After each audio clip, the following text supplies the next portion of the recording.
Hello and welcome to another mass session. And today I'm delighted to be joined by John Knight, the Managing Director at EF Engineering. How are you, John? Well, thank you, Martin. Yeah, despite everything that's going on around us, we're okay. Yeah. Good stuff. Glad to hear it. John, I was hoping maybe you could start us off with a bit of an introduction about yourself and maybe give us an overview about what it is actually EF Engineering actually does. Yep, certainly. So EF Engineering was set up in 2004 as part of the EF Group. So that it consists of Exhibition Freighting and EF Travel, both servicing the exhibition industry. We're sort of one of those background companies that produces. So we were set up to produce high-end technical pieces for clients to take to exhibitions. So we would take their engineering product, cut it open, add lights to it, make it nice and fancy. And we were renowned for the high quality finishes we did. So we've been supporting clients since 2014 at shows around the world. Over the last 6 years, we've sort of continued to develop on our strengths.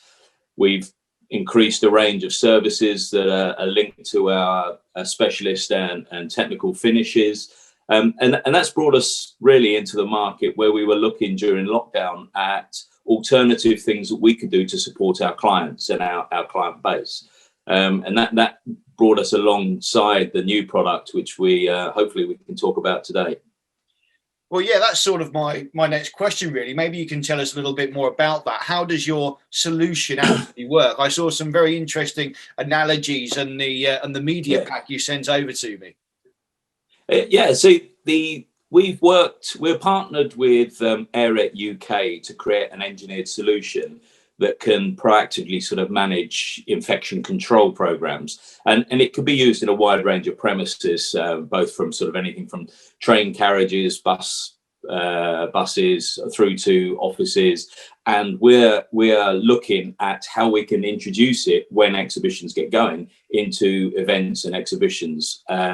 So basically how it works is ARET UK are chemists and virologists, and they've created a product that is highly effective at killing viruses. It's been tested against 5 different strains, including the current coronavirus version, which is COV2. And then they worked with German engineers to look at the best application for those methods. And they created this atomized fresh start system.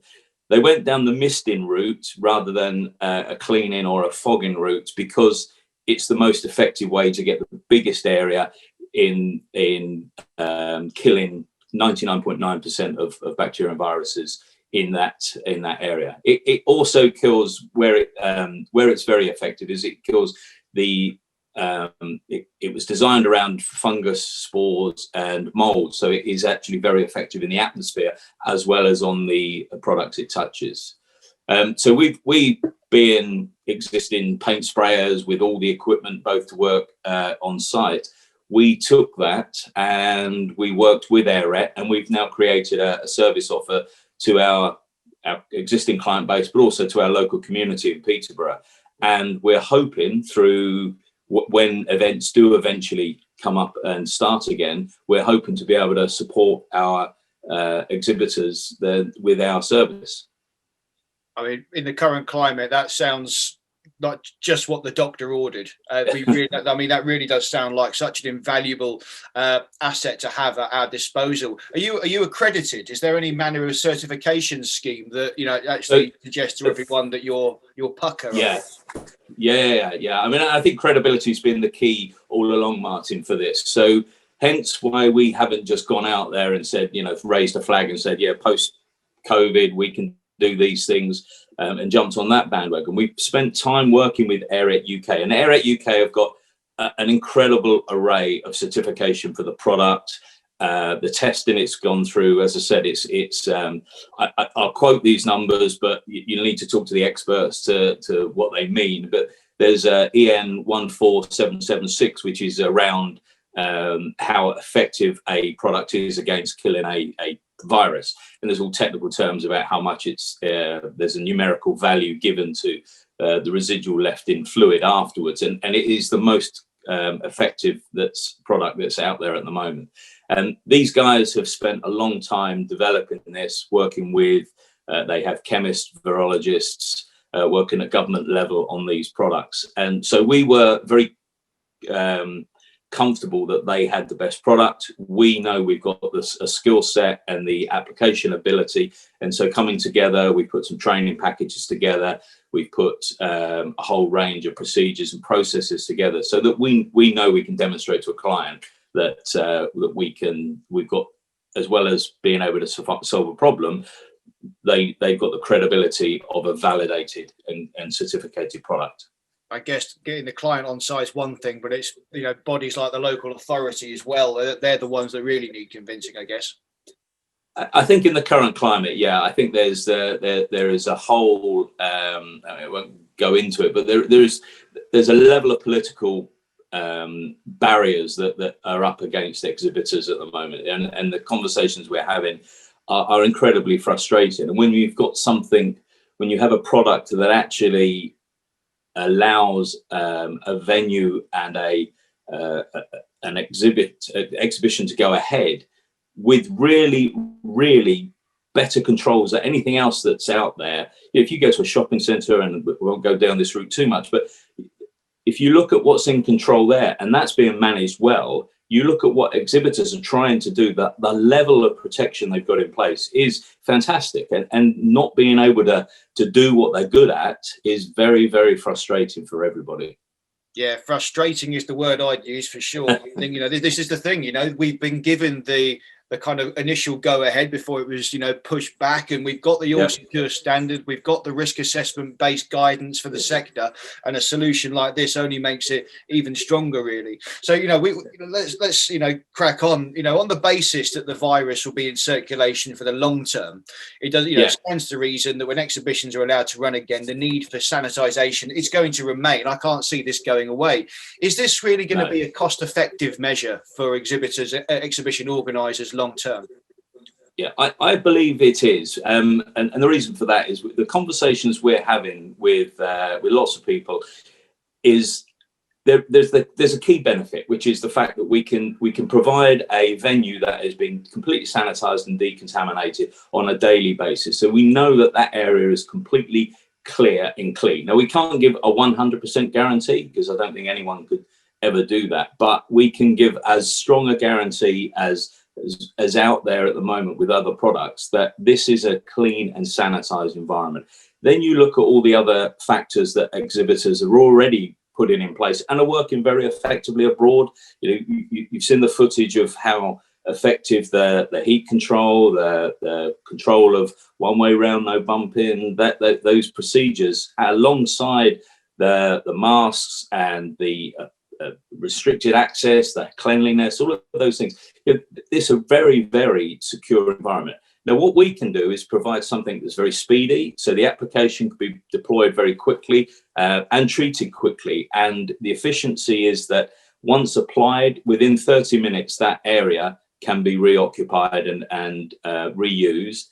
The effectiveness is that it targets viruses that are airborne as well as on surfaces. So if left undisturbed, so if it ties in with a cleaning program, cleaners go in the night, we go in the morning before the show opens, we clean the area, they will stay protected for up to 60 hours. So it's not just the cleanliness that you get from the sanitization, you actually get a residual protection for up to 60 hours. So if you've got a daily routine, you know, that is more than ample for providing a level of existing extra protection.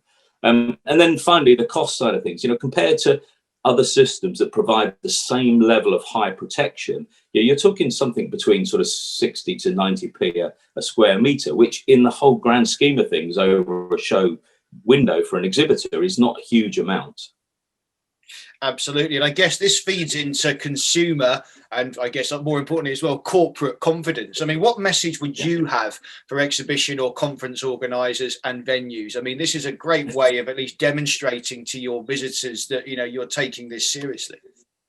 Yeah, I suppose I mean, it's hard because there's some big debates going on at the moment, and there are very polarized views of what to do next. I think the thing we can say is that COVID is an externality that is very hard to control and influence.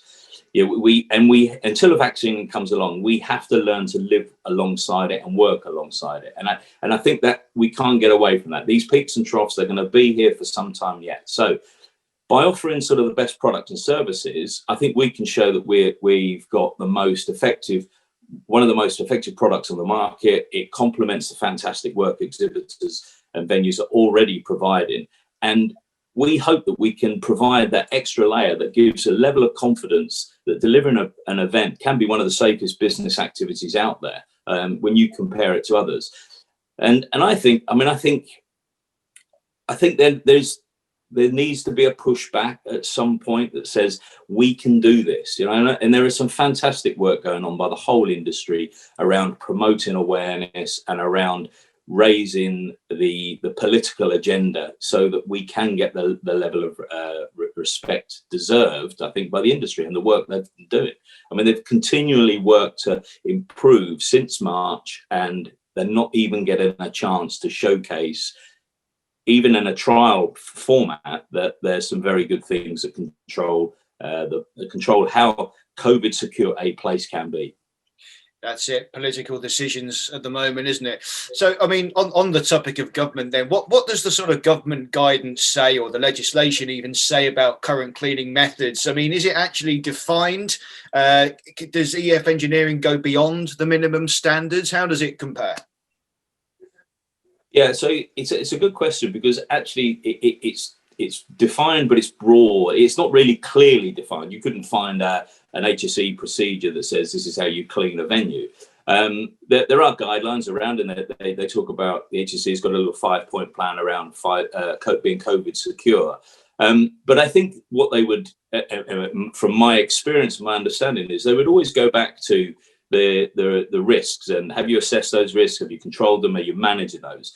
And I suppose with COVID being COVID-19 being the hazard, businesses have to show how they can manage that risk and that exposure to that hazard. And I think if you look at, without going sort of too much into detail, the severity of contact is actually more in the over 70s and the over 80s age group, which isn't really the target audience of exhibitors. So, and you can't really do a lot about reducing severity. I mean, there are some things, but it's very rare that you can reduce the severity of a problem. So then you look at likelihood of contact or exposure. And that's where I think the shows have done some fantastic things.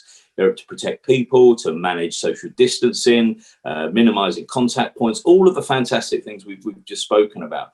What we're doing is adding another layer on top of that, and to provide a venue that we know can be disinfected and sanitized. And when someone walks through that door, whether it's an exhibitor, a visitor, or someone on the stand, they know with confidence that that venue is the best clean environment possible to deliver their next show for the next 8 hours. And I think the other thing, the way I look at it, is without going into the technical stuff, there's a thing called the light box or Swiss cheese model, and basically it's a risk assessment in reverse. It says that if you shine a light from one end and the light shines at the other end of the box, then that's effectively exposure to the accident.